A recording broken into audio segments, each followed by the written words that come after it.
Զանգահարությունը։ Վահե ջան, ես հիշում եմ նաև, որ մեր խմբագրություն զանգահարել էին, մի մարդ էր զանգահարել, ով ցանկություն էր հայտնել քո ամբողջական ուսման վարձը վճարել։ Իրենց հետ եւս խոսել ես, բայց քանի որ դու անվճար ես սովորում, կարծես թե հրաժարվել էիր այդ օգնությունից։ Նաև բազմաթիվ զանգեր ենք ստացել, դու այդ զանգերից եւ օգնություններից եւս հրաժարվել էիր այն պատճառով, որ հիմա արդեն ունես աշխատանք եւ կարողանում ես արդեն ամոթելի ինքնուրույն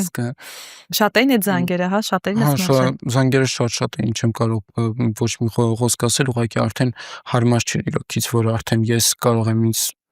լիարժեք ֆինանսավորապես ապահովել, իմ ընտանիքը կարող եմ ապահովել ու օգնությունը ճիշտ է հաճելի է բան էս կոմենկոմ, բայց այդքան բան չի էլի, որ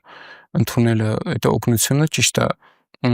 ասենց ասեմ, հարկավոր չի տենց ասեմ, կոպիտ ասած։ Իսկ իրենց ինչ էիր ասում, ասում էր, որ դու արդեն ունես աշխատանք եւ կարողանում ես ասեցի, բանը արդեն աշխատանքում եմ, շնորհակալություն ձեր առաջարկած օգնության համար, բայց բանը հիմա ճիշտ է, հիմա կարիք չկա։